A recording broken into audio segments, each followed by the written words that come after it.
ವಾಣಿ ವೀಣಾಪಾಣಿ ಶಂಕರಿ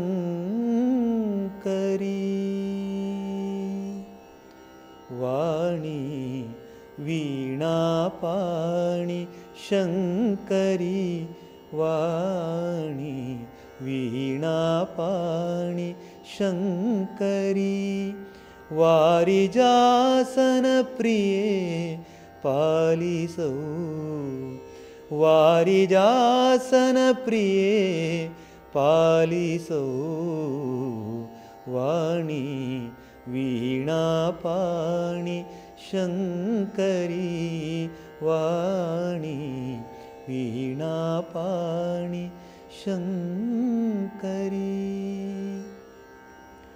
ವೀಣಾ ಗಾನಾಮೃತವರ್ಷಿಣಿ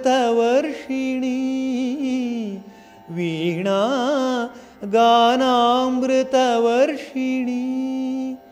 ವೇದಶಾಸ್ತ್ರ ಸ್ವರೂಪಿಣಿ ವೇದಶಾಸ್ತ್ರ ಸ್ವರೂಪಿಣಿ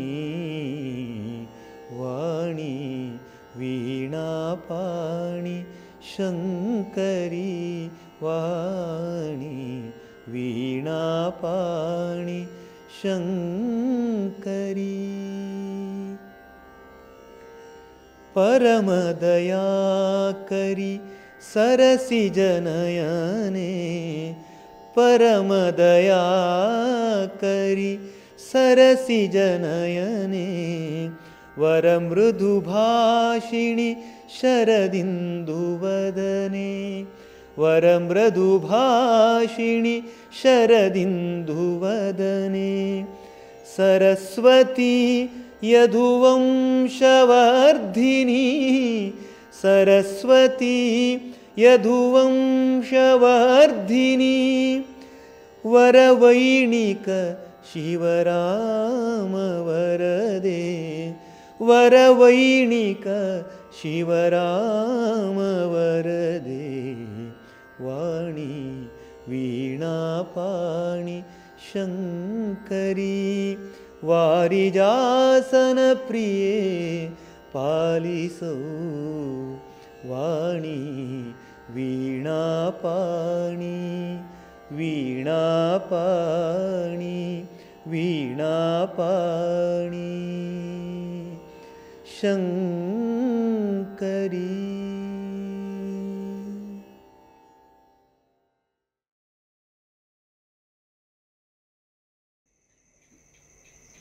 ಆನಂದಮಾನಂದಕರಂ ಪ್ರಸನ್ನಂ ಜ್ಞಾನಸ್ವರೂಪಂ ನಿಜಬೋಧಯುಕ್ತಂ ಯೋಗೀಂದ್ರಮೀಡ್ಯಂ ಭವರೋಗವೈದ್ಯಂ ಶ್ರೀಮತ್ಪರಂ ಬ್ರಹ್ಮಗುರುಂ ಸ್ಮರಾಮಿ ದೇವಕೀ ಪರಮಾನಂದಂ ಕೃಷ್ಣಂ ವಂದೇ ಜಗದ್ಗುರುಂ ಸರ್ವೋಪನಿಷದೋ ಗಾವಃ ದೋಗ್ಧಾ ಗೋಪಾಲನಂದನಃ ಪಾರ್ಥೋ ವತ್ಸಃ ಸುಧೀರ್ಭೋಕ್ತಾ ದುಗ್ಧಂ ಗೀತಾಮೃತಂ ಮಹತ್. ಎಲ್ಲೆಲ್ಲೂ ತುಂಬಿ ತಾನೇ ತಾನಾಗಿ ಬೆಳಗುವ ಪರಂಜ್ಯೋತಿ ರೂಪವಾದ ಮೂಲ ಗುರುತತ್ವಕ್ಕೆ ನಮೋ ನಮಃ.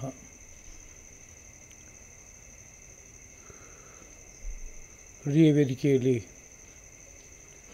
ಆರಾಧ್ಯ ಬೆಳಗುತ್ತಿರುವ ಶ್ರೀರಂಗ ವಿಜಯಲಕ್ಷ್ಮಿ ಸದ್ಗುರು ದಂಪತಿಗಳ ಪವಿತ್ರ ಪದಪದ್ಮಗಳಿಗೆ ಹಾರ್ದವಾದ ಪ್ರಣತಿಗಳು. ಎಲ್ಲ ಸಹೃದಯರಾದ ಜಿಜ್ಞಾಸುಗಳಿಗೂ ಹಾರ್ದಿಕವಾದ ನಮನಗಳು. ಭಗವದ್ಗೀತಾ ಪ್ರವಚನ ಮಾಲಿಕೆಯ 92ನೇ ಕುಸುಮವನ್ನು ಧರ್ಮಪ್ರಭು ಶ್ರೀಕೃಷ್ಣನ ಪದಪದ್ಮಗಳಲ್ಲಿ ಅರ್ಪಿಸುವುದಕ್ಕೆ ತೊಡಗಿದ್ದೇನೆ. 7ನೇ ಅಧ್ಯಾಯದ 10ನೇ ಶ್ಲೋಕದಿಂದ ಮುಂದುವರಿದ ಭಾಗ.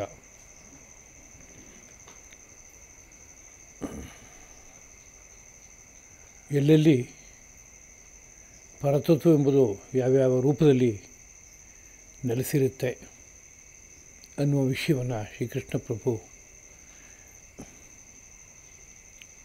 ಅರ್ಜುನನಿಗೆ ತಿಳಿಸಿಕೊಡ್ತಾ ಇರುವ ಸಂದರ್ಭ. ಬೀಜಂ ಮಾಂ ಸರ್ವಭೂತಾನಾಂ ವಿದ್ಧಿ ಪಾರ್ಥ ಸನಾತನಂ ಬುದ್ಧಿ ಬುದ್ಧಿಮತಾಂ ಅಸ್ಮಿ ತೇಜಃ ತೇಜಸ್ವಿನಾಂ ಅಹಂ. ಪಾರ್ಥ, ಎಲೆ ಪಾರ್ಥನೆ, ಮಾಂ ನನ್ನನ್ನು, ಸರ್ವಭೂತಾನಾಂ ಎಲ್ಲ ಜೀವಿಗಳಿಗೂ, ಸನಾತನಂ ಸನಾತನವಾದ ನಿತ್ಯವಾದ, ಬೀಜಂ ವಿದ್ಧಿ ಬೀಜನೆಂದು ತಿಳಿ, ಬುದ್ಧಿಮತಾಂ ಬುದ್ಧಿಮಂತರ, ಬುದ್ಧಿ ಅಸ್ಮಿ ಬುದ್ಧಿಯಾಗಿರುವೆನು ಚ ಮತ್ತು, ತೇಜಸ್ವಿನಾಂ ತೇಜಸ್ವಿಗಳ, ತೇಜಃ ತೇಜಸ್ಸು ನಾನಾಗಿರುವೆನು. ಇದಿಷ್ಟು ಸಾಕ್ಷಾತ್ ಅರ್ಥ. ಅಂದರೆ ಎಲ್ಲ ಜೀವಕೋಟಿಗಳ ಉತ್ಪತ್ತಿಗೆ ಕಾರಣವಾಗಿರುವ ಬೀಜಸ್ವರೂಪನಾಗಿ ನಾನು ಇದ್ದೇನೆ. ಎಲ್ಲ ಬುದ್ಧಿವಂತರು ಯಾರಿದ್ದಾರೋ ಅವರೆಲ್ಲರ ಬುದ್ಧಿ ಸ್ವರೂಪದಲ್ಲಿದ್ದೇನೆ. ಹಾಗೆ ತೇಜಸ್ವಿಗಳ ತೇಜಸ್ಸಾಗಿ, ಅವರ ದೀಪ್ತಿಯಾಗಿ ನಾನಿದ್ದೇನೆ.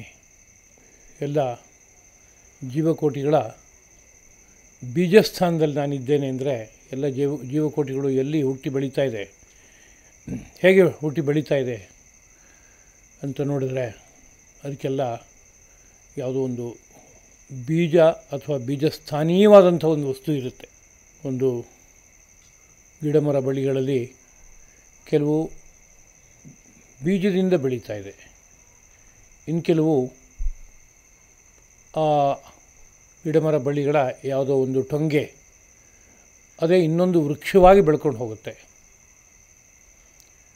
ಅದರಲ್ಲೇ ಬರುವಂತಹ ಬೇರಿನ ರೂಪದಲ್ಲಿರುವಂತಹ ಒಂದು ಭಾಗವು ಇನ್ನೊಂದು ವೃಕ್ಷಕ್ಕೆ ಬೆಳವಣಿಗೆಗೆ ಕಾರಣ ಆಗುತ್ತೆ.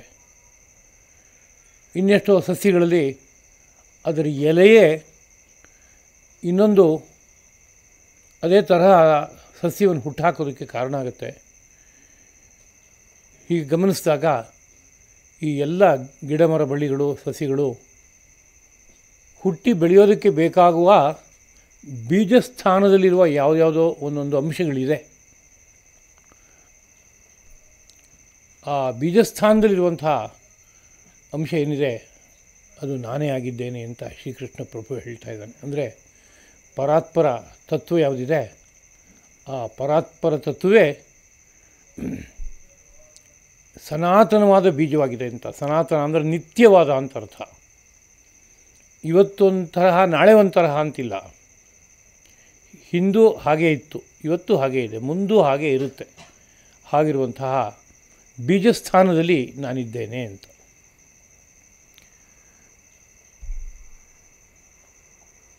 ಲೋಕದಲ್ಲಿ ಎಷ್ಟೋ ಸಂದರ್ಭದಲ್ಲಿ ಕೆಲವು ಸಸ್ಯಗಳು ಸಂಪೂರ್ಣವಾಗಿ ನಾಶವಾಗಿ ಹೊರಟು ಹೋಗುತ್ತೆ. ಬೀಜಗಳೂ ಇಲ್ಲ, ಸಸ್ಯ ಇಲ್ಲದೇ ಇರೋದ್ರಿಂದ ಅದರ ಕೊಂಬೆ ಇರೋಕ್ಕೆ ಸಾಧ್ಯ ಇಲ್ಲ, ಅದ್ರ ಎಲೆನೂ ಇರೋಕ್ಕೆ ಸಾಧ್ಯ ಇಲ್ಲ. ಹೀಗೆಲ್ಲ ಆಗಿ ಸರ್ವನಾಶ ಆಗಿದೆ ಅಂತ ಆದರೂ ಸಹ ಯಾವುದೋ ಕಾಲ ವಿಶೇಷದಲ್ಲಿ ಮತ್ತೆ ಬೆಳೆಯುತ್ತೆ. ಲೋಕದಲ್ಲಿ ಚಿಂತನೆ ಮಾಡೋದುಂಟು. ಇವತ್ತೆಲ್ಲ ನಮಗೆ ಇಷ್ಟೆಲ್ಲ ವೃಕ್ಷಗಳಿದೆಯಲ್ಲ, ಇದು ಯಾವುದರಿಂದ ಬಂತು? ಬೀಜದಿಂದ ಬಂತು. ಸರಿ, ಆ ಬೀಜ ಯಾವುದರಿಂದ ಬಂತು? ಅದಕ್ಕೆ ಹಿಂದ್ಗಡೆ ಒಂದು ವೃಕ್ಷ ಇತ್ತು, ಅದರಿಂದ ಬಂತು ಅಂತ. ಆ ವೃಕ್ಷ ಒಂದು ಬೀಜದಿಂದ ಬಂತು. ಹೀಗೆ ಹಿಂದಕ್ಕೆ ಹೋಗ್ತಾ ಹೋದರೆ ನಮಗೆ ಕೊನೆ ಮೊದಲೇ ಗೊತ್ತಾಗೋಲ್ಲ. ಬೀಜ ಮೊದಲು ಬಂತೋ ವೃಕ್ಷ ಮೊದಲು ಬಂತೋ ಒಂದು ಗೊತ್ತಾಗಲ್ಲ. ಆದರೆ ಭಗವಂತ ಬೀಜಸ್ಥಾನದಲ್ಲಿದ್ದಾನೆ ಅಂದರೆ ಅವನ ಸಂಕಲ್ಪದಂತೆ ಯಾವುದೋ ಸಂದರ್ಭದಲ್ಲಿ ಎಲ್ಲಿ ಬೇಕಾದರೂ ಯಾವುದೇ ಬೀಜವನ್ನು ಅವನು ಹುಟ್ಟಾಕಬಹುದು. ಆ ಬೀಜ ಆಗ ಸ್ಥೂಲ ರೂಪಕ್ಕೆ ಬರುತ್ತೆ. ಅಲ್ಲಿವರೆಗೆ ಪರಮಾತ್ಮನ ಸಂಕಲ್ಪದಂತೆ ಪರಮಾತ್ಮ ಸ್ವರೂಪವಾಗಿಯೇ ಆ ಬೀಜ ಇರುತ್ತೆ ಅದು. ಹಾಗೆ ಸೃಷ್ಟಿಯೆಲ್ಲ ಒಂದು ದೃಷ್ಟಿಯಲ್ಲಿ ತನ್ನನ್ನು ತಾನು ಉಳಿಸ್ಕೊಳ್ಳೋದಕ್ಕೆ ಪ್ರಧಾನವಾಗಿ ಕಾರಣನಾಗಿರುವನು ಬೀಜರೂಪವಾಗಿರೋ ಭಗವಂತ. ಇನ್ನು ಕ್ರಿಮಿಕೀಟಗಳು, ಮಾನವರು ಹೀಗೆಲ್ಲ ತೆಗೆದುಕೊಂಡ್ರೆ ಜರಾಯುಜ, ಅಂಡಜ ಹೀಗೆಲ್ಲ ಭೇದವನ್ನು ಹೇಳೋದುಂಟು. ಗರ್ಭಕೋಶದಿಂದ ಹುಟ್ಟಿ ಬೆಳೆಯುವಂತಹ ಪ್ರಾಣಿಗಳು ಮಾನವರು. ಅಂಡಜ ಒಂದು ಮೊಟ್ಟೆ ಹೊರಗೆ ಬಂತು, ಆ ಮೊಟ್ಟೆಯಿಂದ ಪುನಃ ಮರಿಯಾಗಿ ಮತ್ತೆ ಬೆಳೀತು, ಹೀಗೊಂದು ವಿಭಾಗ, ಇವೆಲ್ಲ ನೋಡ್ತೀವಿ. ಮಾನವರ ಹುಟ್ಟಿಗೆ ಕಾರಣವಾದದ್ದು ಪುರುಷನ ವೀರ್ಯಾಣು, ಸ್ತ್ರೀಯ ಆರ್ತವ. ಪುರುಷನ ವೀರ್ಯಾಣು ಬೀಜಸ್ಥಾನದಲ್ಲಿದೆ, ಆರ್ತವೆಂಬುದು ಕ್ಷೇತ್ರ ಸ್ಥಾನದಲ್ಲಿದೆ. ಇವೆರಡರ ಸಮಾಯೋಗದಿಂದ ಸೃಷ್ಟಿ ವಿಸ್ತಾರವಾಗುತ್ತೆ. ಈ ವೀರ್ಯ ಸ್ಥಾನದಲ್ಲಿರುವಂತಹ ವಸ್ತು ಏನಿದೆ ಅದು ಪರಮಾತ್ಮನ ಸ್ವರೂಪವೇ ಆದದ್ದು. ಅಂದರೆ ಭಗವಂತ ಹೇಳ್ತಾ ಇರೋ ಮಾತು, ನಾನು ಆ ಸ್ವರೂಪದಲ್ಲಿದ್ದೇನೆ ಎಂಬುದಾಗಿ. ಹಾಗೆ ಯಾವುದೋ ಒಂದು ಮೊಟ್ಟೆಯಿಂದ ಹುಟ್ಟಿ ಬೆಳೆಯುವಂತಹ ಜೀವಿ ಇದೆ ಅಂತ ತೆಗೆದುಕೊಂಡ್ರೆ ಆ ಮೊಟ್ಟೆ ಹೇಗೆ ಹುಟ್ಟಿತು ಅಂತ ಕೇಳಿದರೆ ಅದು ಹಿಂದ್ಗಡೆಗೆ ಪುನಃ ಯಾವುದೋ ಒಂದು ವೀರ್ಯ ಕಾರಣವಾಗಿದೆ, ಒಂದು ಧಾತು ಕಾರಣವಾಗಿದೆ. ಅದೇ ಮೂಲ ಅದಕ್ಕೆ. ಆ ಸ್ವರೂಪದಲ್ಲಿ ನಾನು ಅಲ್ಲಿದ್ದೇನೆ. ಹೀಗೆ ಗಮನಿಸ್ತಾ ಹೋಗೋದಾದರೆ ಸಮಗ್ರ ಸೃಷ್ಟಿಯೆಲ್ಲವೂ ವಿಸ್ತಾರ ಹೊಂದೋದಕ್ಕೆ ಕಾರಣ ಸ್ವರೂಪನಾಗಿ ನಾನಿದ್ದೇನೆ, ಮೂಲದಲ್ಲಿ ನಾನಿದ್ದೇನೆ ಅನ್ನುವ ಮಾತನ್ನು ಭಗವಂತ ಹೇಳ್ತಾ ಇದ್ದಾನೆ. ಅದರಿಂದ ಈ ಸಮಗ್ರ ಸೃಷ್ಟಿಯಲ್ಲಿ ಅವನನ್ನು ನಾವು ನೋಡೋದಕ್ಕೆ ಹೋಗೋದಾದರೆ ಎಲ್ಲಿ ನೋಡಬೇಕು ಅಂತ ಕೇಳಿದರೆ ಅವನ ಬೀಜ ಸ್ವರೂಪ ಏನಿದೆ ಅಲ್ಲಿ ನೋಡಬೇಕು. ಅದೇ ಮುಂದಕ್ಕೆ ವಿಸ್ತಾರವಾಗಿ ನಾನಾ ರೂಪದಲ್ಲಿ ಬೆಳವಣಿಗೆಯನ್ನು ಹೊಂದುತ್ತಾ ಇದೆ. ಅವನನ್ನು ಈ ನಾನಾ ರೂಪದಲ್ಲೂ ನೋಡ್ಬೋದು. ಆ ನಾನಾ ರೂಪಕ್ಕೆ ಕಾರಣವಾಗಿರುವಂತಹ ಬೀಜ ರೂಪದಲ್ಲಿ ವಿಶೇಷವಾಗಿ ನೋಡ್ಬೋದು. ಕಾರಣ ಆ ಬೀಜದಲ್ಲಿ ಸಮಗ್ರವೂ ಅಡಕವಾಗಿರುತ್ತೆ ಮತ್ತು ಆ ಬೀಜವು ಭಗವತ್ ಸಂಕಲ್ಪದಂತೆ ಯಾವುದೋ ಕಾಲವಿಶೇಷದಲ್ಲಿ ಸೃಷ್ಟಿಯಾಗಿದೆ. ಅದು ಭಗವತ್ ಸ್ವರೂಪವಾಗಿದೆ ಅದು, ಮತ್ತು ಅದು ಮುಂದಕ್ಕೆ ಇಷ್ಟೆಲ್ಲ ವಿಸ್ತಾರವಾದ ಜಗತ್ತಿನ ಬೆಳವಣಿಗೆಗೆ ಕಾರಣ ಆಗ್ತಾಯಿದೆ.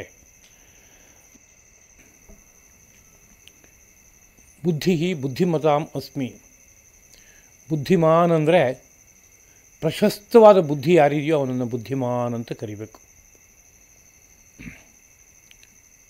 ಸಂಸ್ಕೃತ ವ್ಯಾಕರಣ ಆ ಪದಕ್ಕೆ ಹಾಗೆ ಅರ್ಥ ಹೇಳೋದನ್ನ ಹೇಳ್ಕೊಡುತ್ತೆ. ಪ್ರಶಸ್ತ ಬುದ್ಧಿ ಯಸ್ಯ ಸಹ. ಯಾರಿಗೆ ಪ್ರಶಸ್ತವಾದ ಬುದ್ಧಿ ಇದೆಯೋ ಅವನು ಬುದ್ಧಿಮಾನ್ ಅಂತ. ಪ್ರಶಸ್ತವಾದ ಬುದ್ಧಿ ಅಂದರೆ ಏನದು ಅಂತ ಕೇಳಿದರೆ,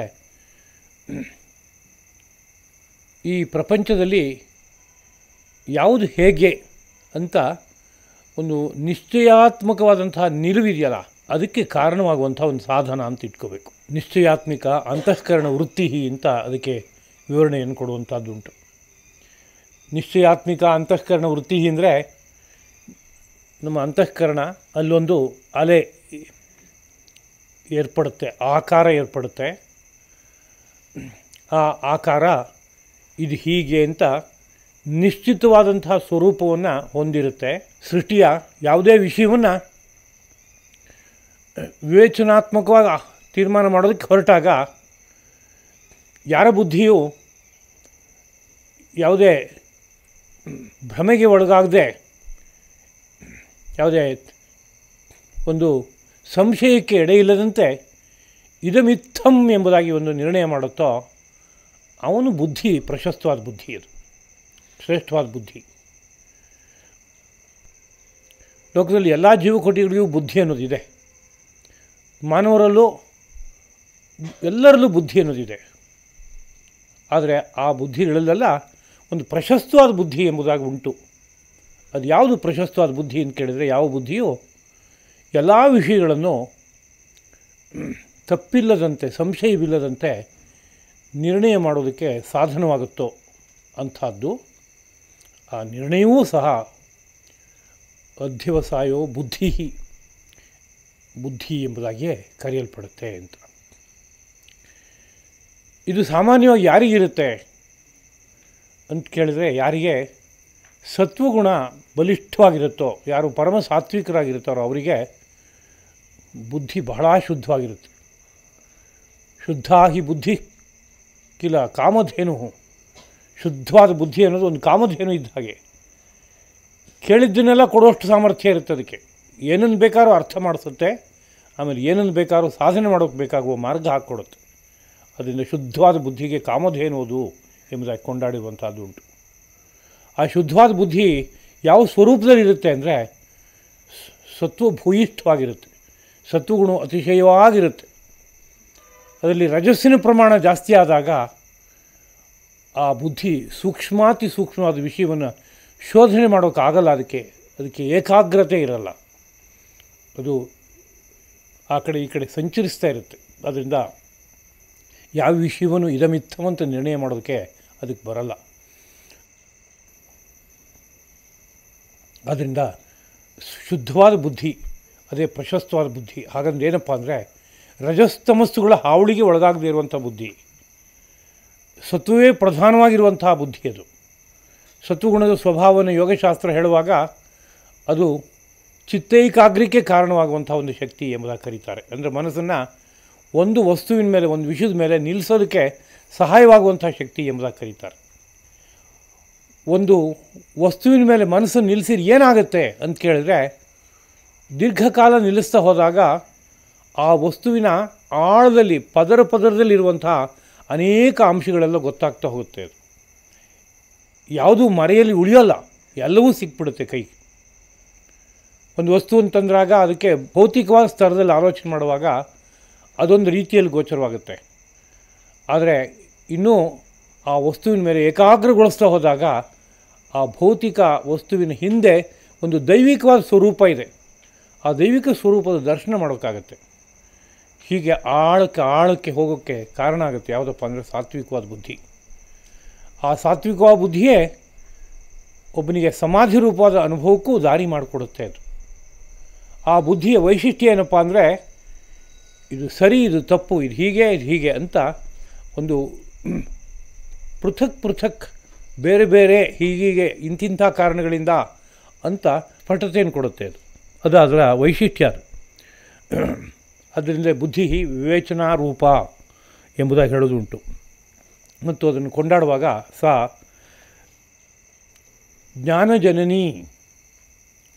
ಲೋಕದಲ್ಲಿ ಜ್ಞಾನ ಅಂತ ಯಾವುದಾದ್ರೂ ವಿಷಯಕ್ಕೆ ಸಂಬಂಧಪಟ್ಟಂತೆ ಹೇಳೋದಾದರೂ ಆ ಜ್ಞಾನ ಹುಟ್ಟೋದಕ್ಕೆ ತುಂಬ ಪ್ರಧಾನವಾದ ಕಾರಣ ಬುದ್ಧಿನೇ. ಅದು ಸಾತ್ವಿಕವಾದ ಬುದ್ಧಿನೇ. ಬುದ್ಧಿಯ ಬಗ್ಗೆ ಮುಂದೆ ಗೀತೆಯಲ್ಲೇ ಬರುತ್ತೆ. ಸಾತ್ವಿಕ ಬುದ್ಧಿ, ರಾಜಸ ಬುದ್ಧಿ, ತಾಮಸ ಬುದ್ಧಿ ಎಂಬ ವಿಭಾಗಗಳನ್ನೆಲ್ಲ ನೋಡ್ತೀವಿ ನಾವು. ಅದರಲ್ಲಿ ಪ್ರಶಸ್ತ ಬುದ್ಧಿ ಯಾವುದಪ್ಪ ಅಂದರೆ ಸಾತ್ವಿಕವಾದ ಬುದ್ಧಿ. ಅಂತಹ ಸಾತ್ವಿಕ ಬುದ್ಧಿಯಲ್ಲಿ ನಾನು ನೆಲೆಸಿದ್ದೇನೆ ಅಂತ ಅಂದರೆ ಎಲ್ಲೆಲ್ಲಿ ಯಾರ್ಯಾರಿಗೆ ಒಂದು ವಿಶಿಷ್ಟವಾದ ಬುದ್ಧಿ ಇದೆಯೋ ಅಲ್ಲಿ ಭಗವಂತನ ಸಾನ್ನಿಧ್ಯ ಇದೆ ಅಂತಲೇ ಅರ್ಥ. ಹಾಗಾಗಿ ಭಗವಂತನ ಸಾನ್ನಿಧ್ಯವನ್ನು ನನ್ನಲ್ಲಿ ತಂದ್ಕೋಬೇಕು ಅಂತ ಆಸೆ ಇರೋದಾದರೆ ಬುದ್ಧಿಯನ್ನು ಶುದ್ಧವಾಗಿಟ್ಕೋ, ಅಲ್ಲಿ ಭಗವಂತ ನೆಲೆಸ್ತಾನೆ ತಾನೇ. ಅದು ನಿನಗೆ ಬೇಕಾಗುವ ಎಲ್ಲವನ್ನೂ ಅನುಗ್ರಹಿಸಿಕೊಡುತ್ತೆ. ಶುದ್ಧವಾದ ಬುದ್ಧಿ ಕಾಮಧೇನುವಿನಂತೆ ಕೆಲಸ ಯಾತಕ್ಕೆ ಮಾಡುತ್ತೆ, ಹೇಗೆ ಮಾಡುತ್ತೆ ಅಂತ ಕೇಳಿದ್ರೆ ಅಲ್ಲಿ ಭಗವಂತನ ನೆಲೆ ಇದೆ, ಅವನ ಸಾಮರ್ಥ್ಯ ಅಷ್ಟು ಕೂಡ ಅಲ್ಲಿದೆ. ಹಾಗಿರೋದ್ರಿಂದಲೇ ಆ ಬುದ್ಧಿಯಿಂದ ಏನನ್ನು ಬೇಕಾದ್ರೂ ಸಾಧನೆ ಮಾಡೋಕ್ಕೆ ಸಾಧ್ಯವಾಗುತ್ತೆ. ಮುಂದೆ ತೇಜಸ್ವಿನಾಂ ತೇಜ ಅಸ್ಮಿ. ಯಾರು ತೇಜಸ್ವಿಗಳಿದಾರೋ ಅವರ ತೇಜಸ್ಸು ನಾನಾಗಿದ್ದೇನೆ ಅಂತ.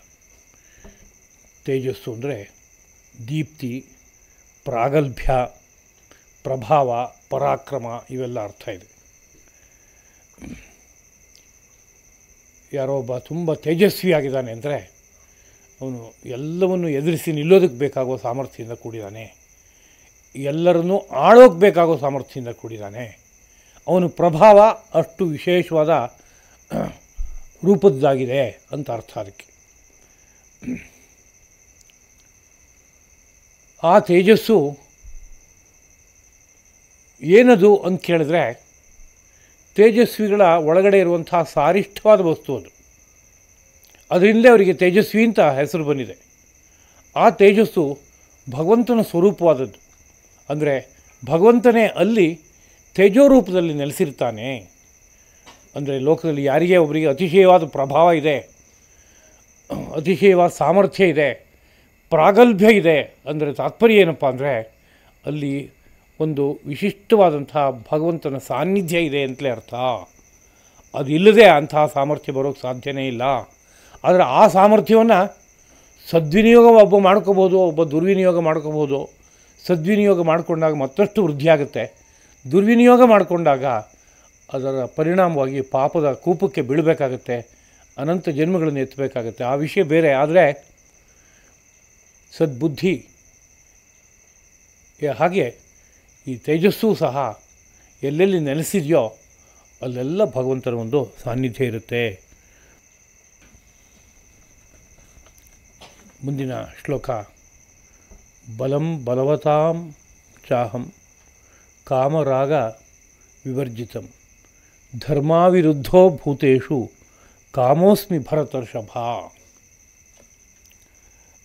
ಭರತರ್ಷಭ ಎಲೈ ಭರತರಲ್ಲೆಲ್ಲ ಶ್ರೇಷ್ಠನಾದವನೇ, ಅಹಂ ನಾನು ಬಲವತಾಂ ಬಲಿಷ್ಠರಲ್ಲಿರುವ ಕಾಮರಾಗ ವಿವರ್ಜಿತಂ ಕಾಮ ರಾಗ ಇವುಗಳಿಂದ ವಿವರ್ಜಿತವಾದ ಬಲಂ ಬಲವು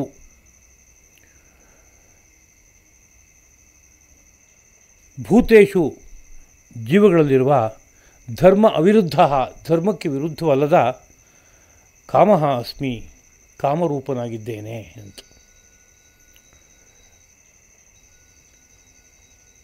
ಲೋಕದಲ್ಲಿ ನಾನಾ ತರಹದ ಬಲದಿಂದ ಕೂಡಿದ ವ್ಯಕ್ತಿಗಳಿರ್ತಾರೆ. ಒಬ್ಬನಿಗೆ ಅಪಾರವಾದ ವಿದ್ಯೆ ಇರುತ್ತೆ, ವಿದ್ಯಾಬಲ, ಅದರಿಂದ ಎಲ್ಲವನ್ನೂ ಜಯಿಸ್ತಾನೆ, ಆ ರೀತಿಯಲ್ಲಿರುತ್ತೆ. ಒಬ್ಬನಿಗೆ ಮನೋಬಲ, ಒಬ್ಬನಿಗೆ ಬುದ್ಧಿಬಲ, ಒಬ್ಬನಿಗೆ ವಾಕ್ಬಲ, ಒಬ್ಬನಿಗೆ ದೇಹಬಲ, ಒಬ್ಬನಿಗೆ ದ್ರವ್ಯಬಲ, ಒಬ್ಬನಿಗೆ ಜನಬಲ, ಒಬ್ಬನಿಗೆ ಕೀರ್ತಿಬಲ, ಹೀಗೆ ನಾನಾ ಥರದ ಬಲಗಳೆಲ್ಲ ಇರುತ್ತೆ. ಆ ಬಲ ಎಲ್ಲ ಯಾವುದದು ಅಂತ ಕೇಳಿದರೆ ಭಗವಂತನ ಒಂದು ವಿಶಿಷ್ಟವಾದ ಶಕ್ತಿ ಅದು. ಅದರಿಂದ ಯಾರ್ಯಾರು ಬಲಿಷ್ಠರಾಗಿ ಈ ಲೋಕದಲ್ಲೆಲ್ಲ ಇದ್ದಾರೋ ಅವರ ಬಲದ ಹಿಂದೆ ನಾನಿದ್ದೇನೆ, ನಾನು ಆ ಬಲದಲ್ಲಿ ನಾನಿದ್ದೀನಿ, ಆ ಬಲವೇ ನಾನು ಎಂಬುದಾಗಿ ತಗೋಬೇಕು ಅಂತ. ಹಾಗಿರೋದ್ರಿಂದಲೇ ಅಂಥ ಬಲ ಯಾರ್ಯಾರಲ್ಲಿ ಇದೆಯೋ ಅವರಿಗೆಲ್ಲ ಒಂದು ಗೌರವ ಪೂಜ್ಯತೆ ಇವೆಲ್ಲ ಸಲ್ಲುವಂಥದ್ದು ಆಗುತ್ತೆ. ಅದು ಕಾರಣ ಅದು ಭಗವಂತನ ಒಂದು ಅಂಶ ಅದು. ಆದರೆ ಬಲ ಅಂತಂದಾಗ ಯಾವ ಬಲ ಅಂತ ಪ್ರಶ್ನೆ ಬರುತ್ತೆ. ಅದನ್ನು ಸ್ಪಷ್ಟಪಡಿಸೋದಕ್ಕೋಸ್ಕರವೇ ಕಾಮರಾಗ ವಿವರ್ಜಿತಂ, ಕಾಮ ಮತ್ತು ರಾಗ ಇವುಗಳಿಂದ ಹೊರತಾಗಿರುವಂಥ ಒಂದು ಬಲ ಅಂತ. ಹಾಗಂದ್ರೆ ಏನು ಅಂತ ಕೇಳಿದರೆ, ಕಾಮ ಇದ್ದಾಗ ಒಂದು ಬಲ ಇರುತ್ತೆ, ಅದೇ ರೀತಿಯಲ್ಲಿ ರಾಗ ಇದ್ದಾಗ ಒಂದು ಬಲ ಇರುತ್ತೆ. ಕಾಮ ಅಂದರೆ ಯಾವುದಾದ್ರು ಒಂದು ಪದಾರ್ಥ ಪಡೆಯೋದಕ್ಕಿಂತ ಮುಂಚೆ ಪಡೆಯಬೇಕು ಅಂತ ಹುಟ್ಟುವಂತಹ ಒಂದು ತೃಷ್ಣ ಇದೆಯಲ್ಲ, ಅದಕ್ಕೆ ಕಾಮ ಅಂತ ಕರೀತಾರೆ. ರಾಗ ಅಂದರೆ ಪದಾರ್ಥ ಪಡೆದ ಮೇಲೆ ಅದ್ರ ಬಗ್ಗೆ ಇರುವಂಥ ಒಂದು ಅಂಟು, ಅದಕ್ಕೆ ರಾಗ ಅಂತ ಕರೀತಾರೆ. ಈ ಕಾಮ ಮತ್ತು ರಾಗ ಒಂದು ಬಲವನ್ನು ತಂದುಕೊಡುತ್ತೆ. ಈ ಪದಾರ್ಥ ನನಗೆ ಬೇಕೇ ಬೇಕು ಅಂತ ಮನಸ್ಸು ಬಯಸ್ತಾ ಇದೆ ಅಂತಂದರೆ ಏನೇ ಆದರೂ ಅದನ್ನ ಪಡಿಬೇಕು ಅಂತ ಒಂದು ಉತ್ಸಾಹ ಬರುತ್ತೆ, ಅಲ್ಲೊಂದು ಬಲ ಬರುತ್ತೆ. ಅದು ಆ ಬಲ ಬೇರೆ, ಅದು ಕಾಮವು ತಂದುಕೊಟ್ಟು ಬಲ ಅದು. ಹಾಗೆ ಯಾವುದೋ ಒಂದು ಪದಾರ್ಥ ನನ್ನ ಬಳಿಗೆ ಬಂದಿದೆ, ಅದನ್ನು ರಕ್ಷಿಸ್ಕೋಬೇಕು, ಅದು ನಂದು, ನನಗೆ ಸಂಬಂಧಪಟ್ಟದ್ದು ಅನ್ನೋ ಬುದ್ಧಿ ಹುಟ್ಟಿದೆ ಅಂತ ಹೊರಟಾಗ ಅಲ್ಲೊಂದು ಬಲ ಬರುತ್ತೆ, ಅದು ರಾಗ ತಂದುಕೊಡುವಂಥ ಬಲ ಅದು. ಯಾರಾದರೂ ಒಬ್ಬ ನೀರಿನಲ್ಲಿ ಮುಳುಗಿ ಹೋಗ್ತಾ ಇದ್ದಾನೆ ಅಂತ ಆದಾಗ ಅವನ್ನ ಹಿಡಿಯೋಕ್ಕೆ ಹೋಗಬೇಕಾದ್ರೆ ಭಾಳ ಎಚ್ಚರಿಕೆಯಿಂದ ಇರಬೇಕು ಅಂತ ಹೇಳೋದುಂಟು. ಯಾಕೆಂದರೆ ಅವನು ಹಿಡಿಯೋಕ್ಕೆ ಹೋದಾಗ ಅವನು ಎಷ್ಟು ಗಟ್ಟಿಯಾಗಿ ಹೋದವನು ಹಿಡ್ಕೊಂಡ್ಬಿಡ್ತಾನೆ ಅಂತ ಕೇಳಿದರೆ ಹೋದವನು ಕೈಕಾಲು ಆಡಿಸೋಕ್ಕೆ ಆಗೋಲ್ಲ, ಅಷ್ಟು ಬಲವಾಗಿ ಹಿಡ್ಕೋತಾನೆ. ಯಾಕೆಂದರೆ ಅವನು ಬದುಕಬೇಕು ಅನ್ನೋ ಆಸೆ ತುಂಬ ತೀವ್ರವಾಗಿರೋದ್ರಿಂದ ಅಲ್ಲಿ ಒಂದು ವಿಶಿಷ್ಟವಾದ ಬಲ ಅವನಿಗೆ ಬಂದಿರುತ್ತೆ. ಆ ಸಂದರ್ಭದಲ್ಲಿ ಅವನ ಬಲ ಸಾಮಾನ್ಯರ ಬಲಕ್ಕಿಂತ ಅತಿಶಯವಾಗಿರುತ್ತೆ. ಬದುಕು ಬಂದಾಗಿದೆ, ಸಿಕ್ಕಿದೆ, ಇದನ್ನು ಉಳಿಸ್ಕೋಬೇಕು ಅನ್ನೋ ರೀತಿಯಾದ ಪ್ರವೃತ್ತಿ ಇದೆ. ಆ ಪ್ರವೃತ್ತಿ ಇರೋದ್ರಿಂದ ಅದು ಒಂದು ರಾಗದ ಬಲ ಅಪಾರವಾಗಿರುತ್ತೆ ಅದು. ಆದರೆ ಆ ರಾಗದ ಬಲ, ಕಾಮದ ಬಲ ಯಾವಾಗಿರುತ್ತೆ, ಎಷ್ಟು ಕಾಲ ಇರುತ್ತೆ ಅಂತ ಕೇಳಿದರೆ ಆ ಕಾಮ ಇದ್ದಾಗ ಇರುತ್ತೆ. ಆ ಕಾಮ ಹೊರಟೋದಾಗ ಆ ಬಲನೂ ಹೊರಟೋಯ್ತು ಅಂತ ಲೆಕ್ಕ. ಆ ರಾಗ ಇರುವಾಗ ಇರುತ್ತೆ, ಆ ರಾಗ ಹೊರಟೋದ್ರೆ ಅದು ಹೊರಟೋಯ್ತು ಅಂತ ಅರ್ಥ. ಅದರಿಂದ ಇವೆಲ್ಲ ಒಂದು ತಾತ್ಕಾಲಿಕವಾದಂಥ ಬಲಗಳು. ಅದಲ್ಲದೆ ಇನ್ನೊಂದು ಬಲ ಇದೆ. ಆ ಬಲ ನಾನಾಗಿದ್ದೇನೆ ಅಂತ. ಇನ್ನೊಂದು ಬಲ ಯಾವುದು ಅಂತ ಕೇಳಿದರೆ, ಆ ತರಹ ಕಾಮ ರಾಗ ಯಾವುದೂ ಇಲ್ಲದೆ ಹೋದರೂ ಸಹ ಆ ಭಗವಂತನ ಸಾನ್ನಿಧ್ಯವೇ ಒಂದು ವಿಶಿಷ್ಟವಾದಂಥ ಒಂದು ಬಲವಾಗಿ ಕೆಲಸ ಮಾಡ್ತಾ ಇರುತ್ತೆ. ಆ ಬಲ ಸಹಜವಾಗಿ ಲೋಕವನ್ನೆಲ್ಲ ಆಳೋದಕ್ಕೆ ಬೇಕಾಗುವ ಸಾಮರ್ಥ್ಯವನ್ನು ತಂದು ಕೊಡ್ತಾ ಇರುತ್ತೆ. ಯಾರೋ ಒಬ್ಬ ಸಹಜವಾಗಿ ಭಗವಂತನನ್ನು ಭಾವಿಸ್ಕೊಂಡು ಬೇರೆ ಯಾವುದೇ ರೀತಿಯಾದ ಕಾಮ ರಾಗ ಯಾವುದೂ ಇಲ್ಲದೇ ಒಂದು ಮಾತನ್ನು ಆಡ್ತಾನೆ ಅಂತಾದರೆ ಆ ಮಾತಿಗೆ ಒಂದು ಬಲ ಇದ್ದರೆ ಆ ಬಲ ಎಲ್ಲಿಂದ ಬಂತು ಅಂದರೆ ಆ ಭಗವಂತನ ಬಲವೇ ಆಗಿ ಬಂದಿದೆ ಅದು ಅಂತ. ಅದೇ ರೀತಿಯಲ್ಲಿ ಈ ಕಾಮ ರಾಗಗಳಿಗೆ ಒಳಪಡದೇ ಇರುವಂತೆ ಯಾವುದೋ ಒಂದು ಕಾರ್ಯದಲ್ಲಿ ತೊಡಗಿದಾಗ ಅವನ ಮೈನಿಂದ ಒಂದು ಬಲ ಗೋಚರವಾಗ್ತಾ ಇದೆ ಅಂತ ಆದರೆ ಆ ಬಲ ಯಾವುದು ಅಂದರೆ ಭಗವಂತ ಕೊಟ್ಟು ಬಲ, ಭಗವಂತನ ಬಲ ಅದು. ಹೀಗೆ ಲೋಕದಲ್ಲಿ ಎಲ್ಲೆಲ್ಲಿ ಬಲ ಅನ್ನೋದು ಯಾವ್ಯಾವ ರೂಪದಲ್ಲಿ ಇದೆಯೋ ಅದಷ್ಟೂ ಕೂಡ ಭಗವಂತನ ಸ್ವರೂಪವಾದದ್ದು. ಇನ್ನು ಧರ್ಮ ವಿರುದ್ಧೋ ಭೂತೇಶು ಕಾಮೋಸ್ಮಿ ಭರತರ್ಷಭ.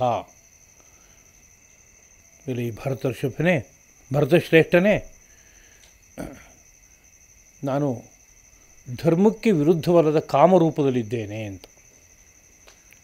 ಧರ್ಮ, ಅರ್ಥ, ಕಾಮ, ಮೋಕ್ಷ ಅಂತ 4 ಪುರುಷಾರ್ಥಗಳನ್ನು ಕೇಳಿದ್ದೇವೆ.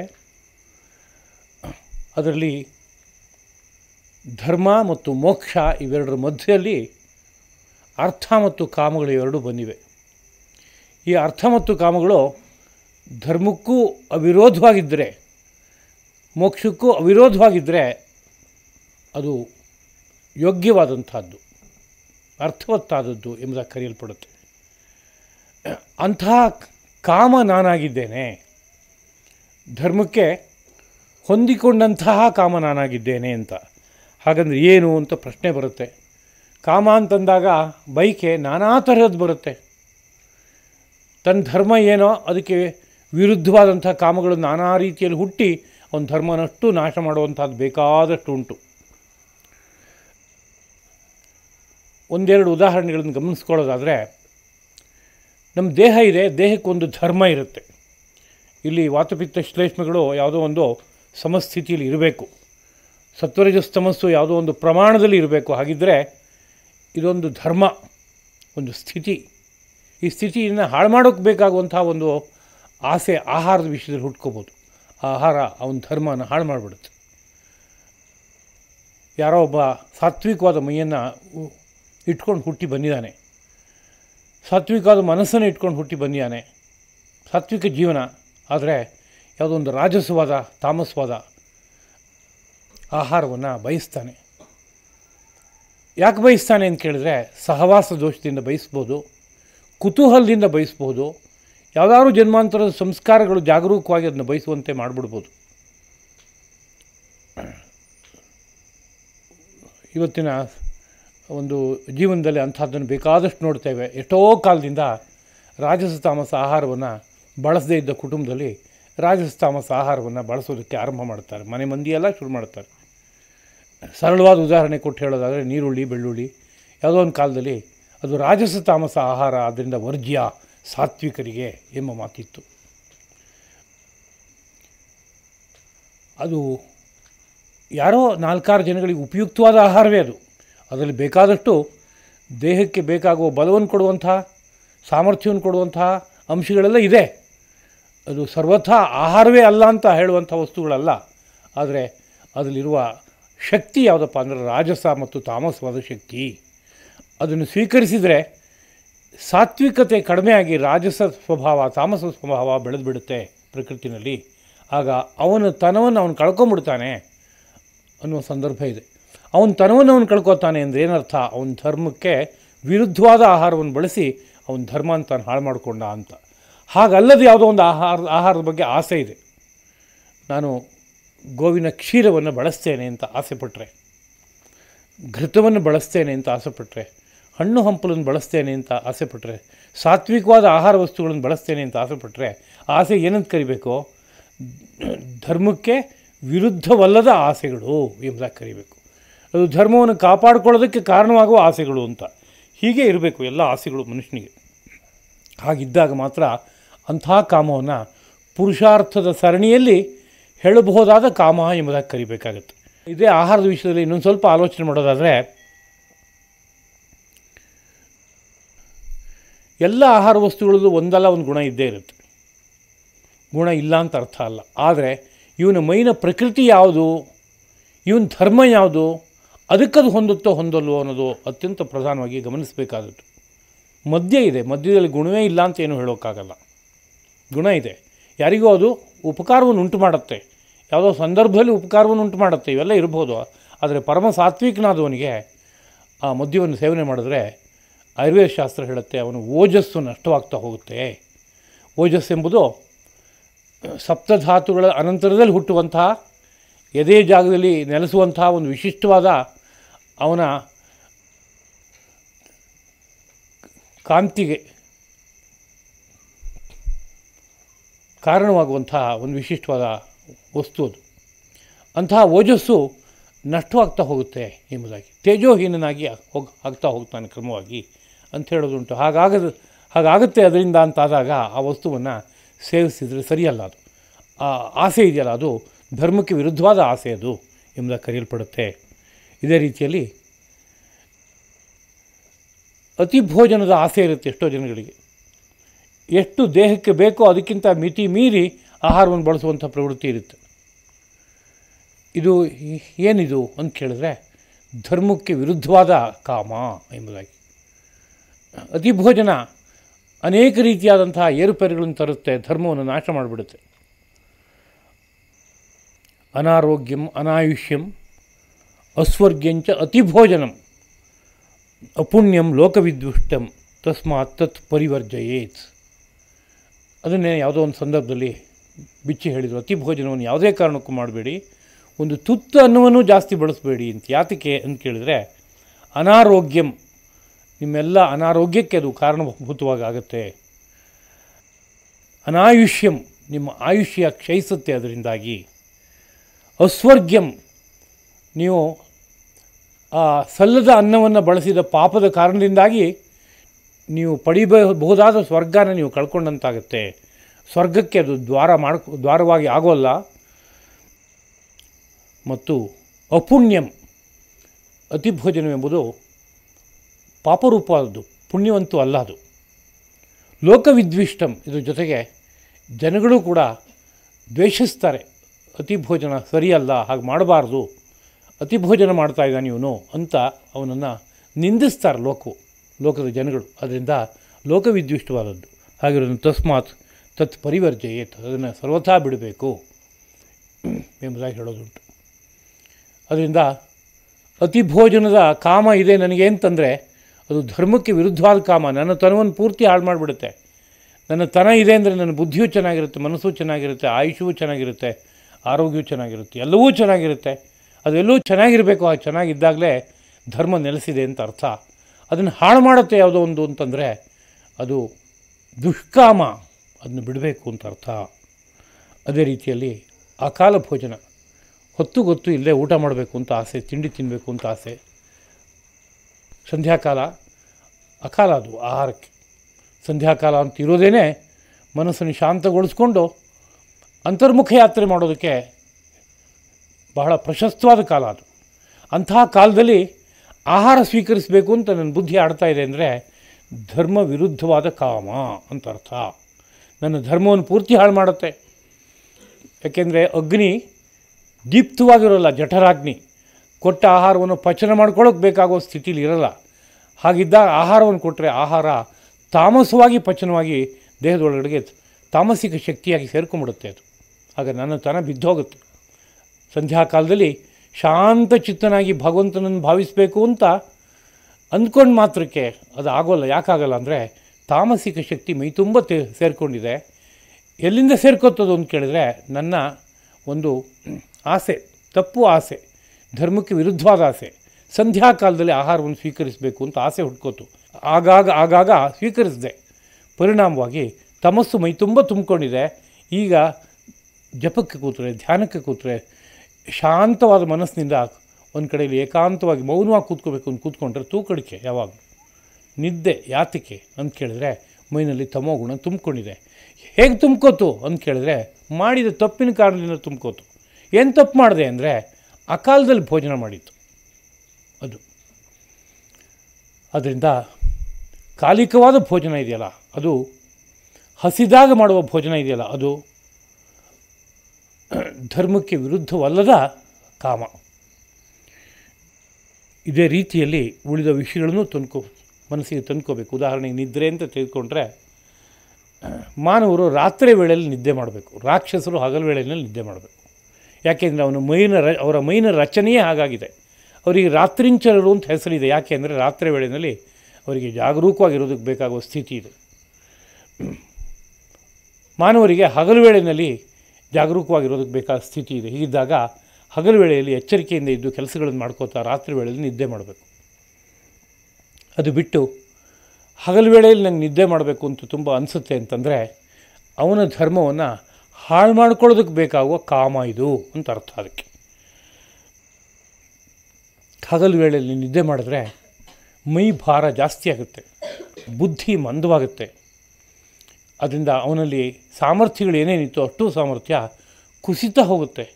ಪರಿಣಾಮವಾಗಿ ಆಯುಷ್ಯವೂ ಕಡಿಮೆ ಆಗ್ತಾ ಹೋಗುತ್ತೆ, ಅನೇಕ ರೀತಿಯ ರೋಗಗಳೂ ಬರುತ್ತೆ. ಹೀಗಿರೋದ್ರಿಂದ ಹಗಲು ವೇಳೆಯಲ್ಲಿ ನಿದ್ದೆ ಮಾಡಬೇಕು ಅಂತ ನನಗೆ ಕಾಮ ಆಗ್ತಾ ಇದೆ ಅಂತಂದರೆ ಅದನ್ನು ತಡಿಬೇಕು ಅಂತ ಅರ್ಥ. ಅದಕ್ಕೆ ಅವಕಾಶ ಕೊಡಬಾರ್ದು ಅಂತ ಅರ್ಥ. ಧರ್ಮಕ್ಕೆ ವಿರುದ್ಧವಾದ ಕಾಮ ಅದು ಅಂತ ಅರ್ಥ. ಅದು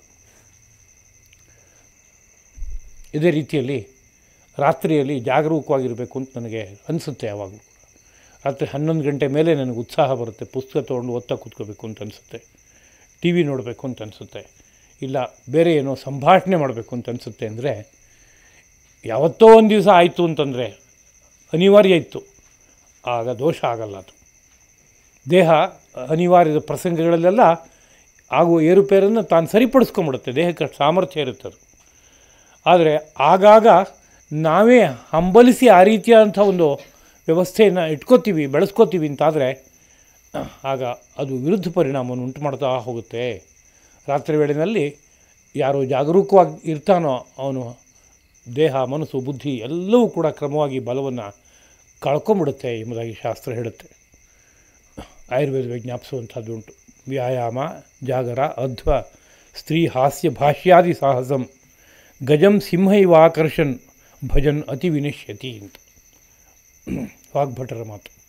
ಅತಿ ವ್ಯಾಯಾಮ, ಜಾಗರ, ರಾತ್ರಿ ವೇಳೆಯಲ್ಲಿ ಎಚ್ಚರವಾಗಿರುವಂಥದ್ದು, ಇವೆಲ್ಲವೂ ಸಂಪೂರ್ಣವಾಗಿ ಆನೆಯನ್ನು ಹೇಗೆ ಸಿಂಹವು ಮರ್ದನ ಮಾಡಬಲ್ದೋ ಅದೇ ರೀತಿಯಲ್ಲಿ ಸಾಮರ್ಥ್ಯವನ್ನಷ್ಟನ್ನು ಮರ್ದನ ಮಾಡುವಂಥದ್ದಾಗುತ್ತೆ. ಆದ್ದರಿಂದ ಯಾವುದೇ ಕಾರಣಕ್ಕೂ ಹಾಗೆಲ್ಲ ಜಾಗರೂಕವಾಗಿ ಇರಬಾರ್ದು ಅಂತ ಹೇಳುತ್ತೆ.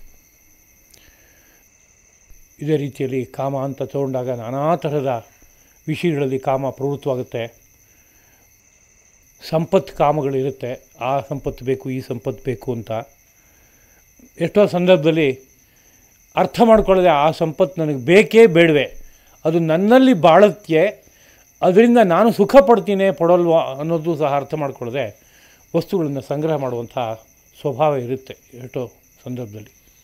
ಆ ಕಾಮ ಎಲ್ಲವೂ ಕೂಡ ದುಷ್ಕಾಮಗಳು, ಧರ್ಮಕ್ಕೆ ವಿರುದ್ಧವಾದ ಕಾಮ ಅಂತ. ಒಂದು ಸಾಲಿಗ್ರಾಮ ಅಂತ ಇದೆ ಅಂತಾದರೆ ಅದನ್ನು ನಾನು ಇಟ್ಕೋಬೇಕಾದ್ರೆ ಅದು ನನ್ನ ಮೈ ಮನಸ್ಸು ಇದಕ್ಕೆಲ್ಲದಕ್ಕೂ ಹೊಂದ್ಕೊಳ್ಳುವಂತೆ ಇರಬೇಕಾಗತ್ತೆ ಅದು. ಮತ್ತು ಅದನ್ನು ಇಟ್ಕೊಂಡಾಗ ಅದನ್ನು ಹೇಗೆ ನಾನು ಬಾಳಿಸ್ಬೇಕೋ ಆ ಕ್ರಮದಲ್ಲಿ ನಾನು ಬಾಳಿಸ್ಬೇಕಾಗತ್ತೆ. ಹಾಗಿಲ್ಲ, ಸಾಲಿಗ್ರಾಮ ನಾನು ಇಟ್ಕೊಳ್ಳೋಣ ಅಂತ ನನಗನ್ನಿಸ್ತಾ ಇದೆ, ನಾನು ಇಟ್ಕೋತಾ ಇದ್ದೀನಿ, ಅದು ನನ್ನ ಜೊತೆಗೆ ಹೊಂದ್ಕೋತಾ ಇಲ್ಲ. ಅದನ್ನು ನಂಗೆ ಬಾಳ್ಸೋಕೆ ಬೇಕಾಗುವ ನೀತಿ ನಿಬಂಧನೆಗಳು ಗೊತ್ತಿಲ್ಲ, ಅದನ್ನು ಅನುಸರಿಸೋಕ್ಕೂ ನನಗೆ ಆಗಲ್ಲ. ಇಂಥ ಪರಿಸ್ಥಿತಿ ಇದ್ದಾಗ ಸಾಲಿಗ್ರಾಮ ನಾನು ಇಟ್ಕೋತೀನಿ ಅಂದರೆ ಅದೇನು ಮಾಡುತ್ತೆ? ಇವನ ಧರ್ಮನ ಪೂರ್ತಿ ನಾಶ ಮಾಡುತ್ತೆ ಅದು. ಯಾಕೆಂದರೆ ಇವನ ಮೈ ಹೊಂದ್ತಾ ಇಲ್ಲ ಅದು ಅನ್ನೋ ವಿಷಯ ಇದೆ. ಅದೇ ರೀತಿಯಲ್ಲಿ ಲೋಕದಲ್ಲಿ ಅನೇಕ ಸಲ್ಲದ ವಸ್ತುಗಳನ್ನು ಬಯಸುವಂಥದ್ದು ಏನೇನಿದೆ ಅದಷ್ಟು ಕೂಡ ಧರ್ಮನಾಶವನ್ನು ಉಂಟು ಮಾಡುತ್ತೆ. ಯಾವುದೋ ಒಂದು ವಿದ್ಯೆ ತನಗೆ ಸಲ್ಲದ್ದದು, ತಾನು ಅದನ್ನು ಜೀರ್ಣಿಸ್ಕೊಂಡು ಬಳಸೋಕ್ಕೆ ಬರಲ್ಲ, ಹಾಗಿದ್ದರೂ ಆ ವಿದ್ಯೆಯನ್ನೇ ನಾನು ಧಾರಣೆ ಮಾಡೋಕ್ಕೆ ಪ್ರಯತ್ನ ಪಡ್ತೀನಿ ಎಂದಾಗ ಆ ವಿದ್ಯಾದೇವಿ ಶಪಿಸ್ತಾಳೆ. ಅದರ ಪರಿಣಾಮವಾಗಿ ಇನ್ನಷ್ಟು ಅನರ್ಥ ಆಗುತ್ತೆ ಹೊರತು ಯಾವುದು ಒಳ್ಳೆಯದಾಗೋಲ್ಲ. ಶ್ರುತಿಜ್ಞಾನ, ರಾಗಜ್ಞಾನ ಇಲ್ಲ ಅಂತಂದಾಗ ಹಾಗಿದ್ದರೂ ಕೂಡ ನಾನು ಸಂಗೀತವನ್ನೇ ಬೆಳೆಸ್ಕೋತೀನಿ, ಗಾನವನ್ನೇ ಬೆಳೆಸ್ಕೊಂಡು ಹೋಗ್ತೀನಿ ಅಂತ ಹೋಗಿ ನಿಂತರೆ ಪರಿಣಾಮ ಏನಾಗ್ಬೋದು ಅಂತ ಕೇಳಿದ್ರೆ ಇವನ ಧರ್ಮ ಅನ್ನೋದು ಹಾಳು ಮಾಡುತ್ತೆ. ಅದು ದೇವಿಯ ಕೋಪಕ್ಕೆ ಕಾರಣವಾಗಬೇಕಾಗಿ ಬರುತ್ತೆ.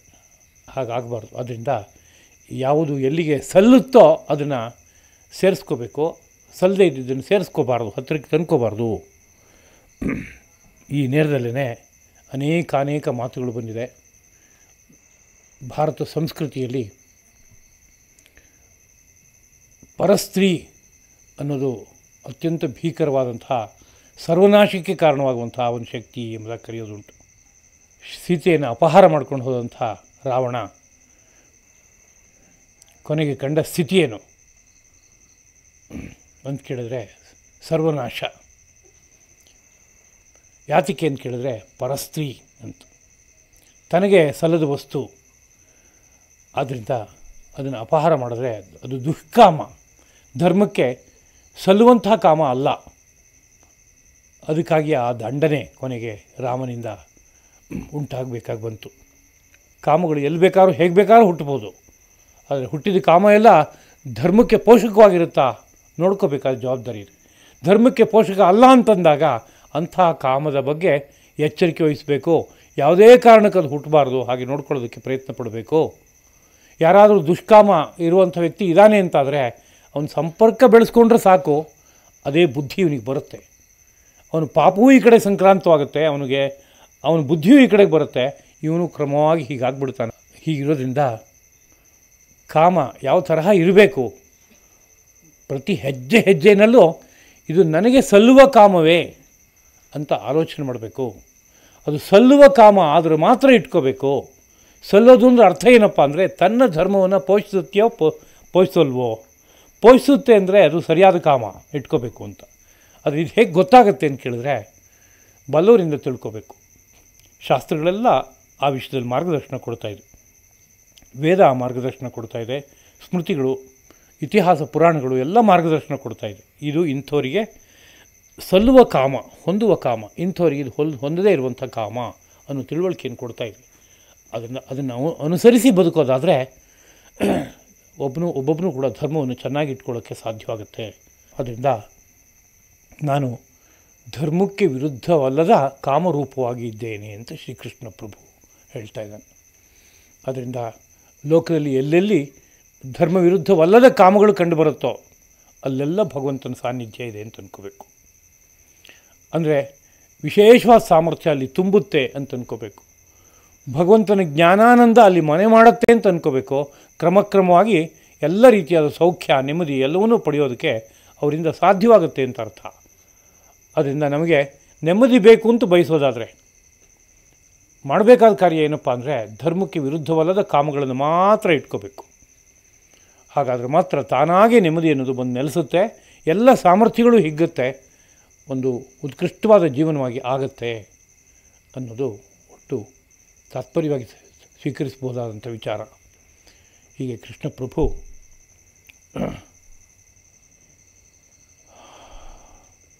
ಎಲ್ಲೆಲ್ಲಿ ತಾನು ನೆಲೆಸಿದ್ದೇನೆ ಅನ್ನೋ ಬಗ್ಗೆ ಒಂದು ಪರಿಚಯವನ್ನು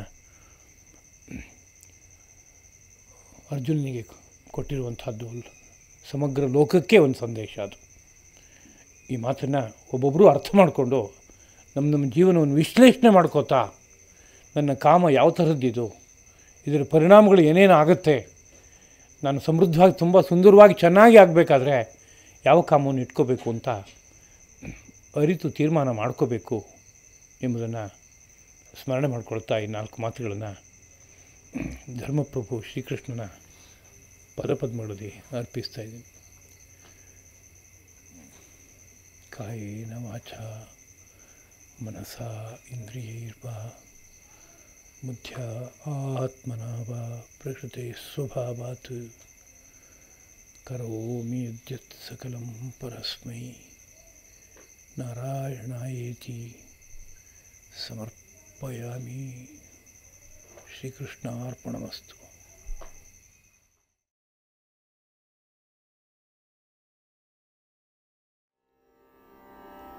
ಜಯ ಕಮಲೇ ಕಮಲಾಸನ ಸುಂದರಿ सकल जगत माता सुखदाई। जय कमले कमलासन सुंदरी, जय कमले कमलासन सुंदरी, सकल जगत माता सुखदाई। सकल जगत माता सुखदाई। रत्न मुकुट मस्तक पर राजे, रत्न मुकुट मस्तक पर राजे, वनमाला गल बीच सुहाई। वनमाला गल बीच सुहाई। जय कमले कमलासन सुंदरी, सकल जगत माता सुखदाई। कानन में कुंडल कर कंकण, कानन में कुंडल कर कंकण, पगनूपुर शोभा अधिकाई। जय कमले कमलासन सुंदरी, सकल जगत माता सुखदाई। गरुड़ चढ़ी हरि संग बिराजे, गरुड़ चढ़ी हरि संग बिराजे, शेषनाग तन सेज बिछाई। शेषनाग तन सेज बिछाई। जय कमले कमलासन सुंदरी, सकल जगत माता सुखदाई। ब्रह्मानंद करे जो सुमिरन, ब्रह्मानंद करे जो सुमिरन, सुख संपत नित होत सवाई। सुख संपत नित होत सवाई। जय कमले कमलासन सुंदरी, सकल जगत माता सुखदाई।